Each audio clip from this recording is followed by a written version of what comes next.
पन्हाळा तालुक्यातील माजनाळ इथल्या राजाराम पाटील यांनी ग्रामपंचायतीचे बनावट दस्तऐवज बनवून एका फायनान्स कंपनीकडून 10 लाख रुपयांचं कर्ज मंजूर करून घेतलंय। यासाठी त्यांनी दुसऱ्याच्या प्रॉपर्टीवर बोजा नोंद केलाय। त्यांनी ग्रामपंचायतीच्या उतार्यापासून ग्रामपंचायतीचे शिक्के आणि लेटर पॅडवर ग्रामसेवकांच्या सह्या बोगस करून सर्व दस्तऐवज खोटे बनवलेत आणि या आधारे कोल्हापुरातल्या मनप्पुरम फायनान्स कंपनीकडून 10,25,000 रुपयांचं कर्ज मंजूर करून घेतलंय।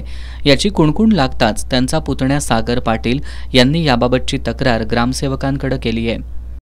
आमचे चुलते राजाराम आबा पाटील यांनी आमची मिळकत 118 नंबर ही आमच्या आजोबांच्या नावे आहे व त्याची बोगस कागदे तयार करून कर्ज काढण्यासाठी पन्हाळा रजिस्टर ऑफिसमध्ये ह्याचा वापर केला गेलेला आहे। आम्हानी त्या प्रकारची 7 ते 8 कागद ग्रामपंचायतची बोगस कागदपत्रे मिळालेली आहेत, तेव्हा ह्यांच्यावर कडक कारवाई करण्यात येईल। सागर पाटील यांनी जिल्हा पोलीस प्रमुख महेंद्र पंडित यांच्याकडेही याबाबत तक्रार केली आहे। याविषयी ग्रामपंचायतीचे सरपंच शिवाजी पोवार यांनी पत्रकार बैठक घेऊन खुलासा केलाय। जे पण आम्हाला निदर्शनात जे कागदपत्र आले ते बोगस होते आणि आमच्या निदर्शनात जे कागदपत्र आले त्याच्यावरती आम्ही गुन्हा नोंद करतो। ग्रामसेवक भाऊसो निळकंठ यांनी दोषींवर कारवाई होण्यासाठी पन्हाळ्याच्या गटविकास अधिकाऱ्यांकडे लेखी तक्रार केली आहे। गटविकास अधिकारी यांचा अभिप्राय प्राप्त झाल्यानंतर कळई पोलिसात तक्रार दाखल करण्यात येणार आहे।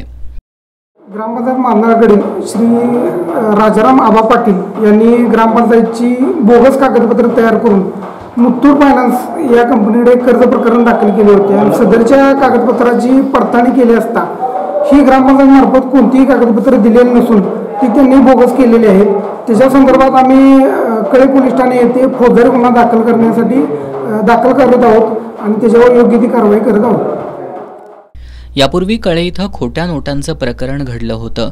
त्यानंतर माजनाळ इथं हा प्रकार घडल्यानं परिसरात याची जोरदार चर्चा सुरू आहे। माजनाळहून एस न्यूजसाठी बाजीराव तळेकर।